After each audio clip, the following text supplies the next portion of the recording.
so nice outside. After a week or so of really gloomy weather, I was so glad that today has been such a beautiful day and I wanted to spend some time. And I thought, hey, my dog Lola would probably like it too because she likes to lay out in the sun. But I tried to call her and, well, let me just show you. Lola! Lola! Lola! Come here, baby!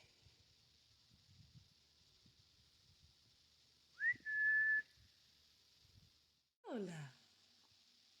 Lola, come here! Lola! Come on! Come on!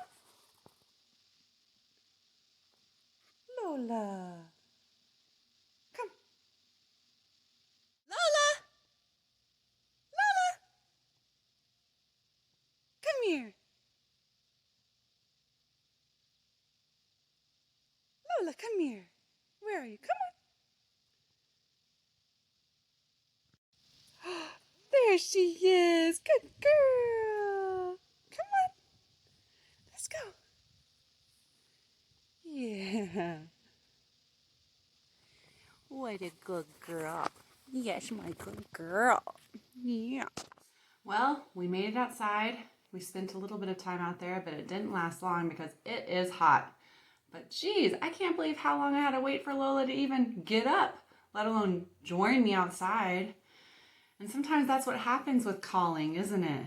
Sometimes it doesn't happen right away when you call someone. They maybe don't answer the phone, or maybe they don't hear you, or maybe they just want to ignore you, which I think Lola kind of wanted to do for a while there. She looked very comfortable on the couch. She's an old lady. But there's lots of ways we use calling to call others, or maybe calling has been used for us. And it's not just a matter of an outside voice calling us to something. It really has to do with what's going on inside of us too.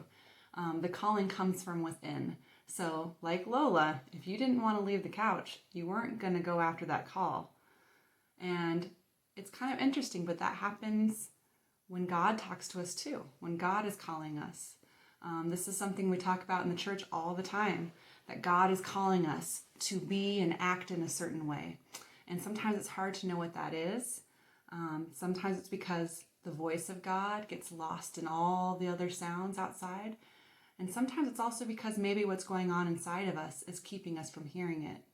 And maybe we need to find a quiet space, like earlier this month we talked about, connect with that holy space within us and with nature to listen.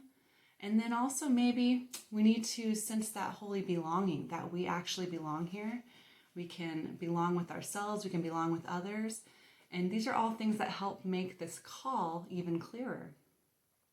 So for me to know that I am called to work with you, our Young Disciples Ministry, means that I have to fully understand my place in the church, that God has called me with these particular gifts for these particular types of work, and also for you, these particular ages. I'm meant to meet you right where you are, whether you are 4 or 6 or 9 or 16 or 20, or even some of your parents, and that's only a few years older than all of that. But God has called me to meet you just where you are, because each of you, just where you are, have your own calling, no matter what age you are. And so I'm here to help you recognize that and know what it means to live out the way God is calling you to be and live in the world just where you are, just as you are right now. I guess she's happy now.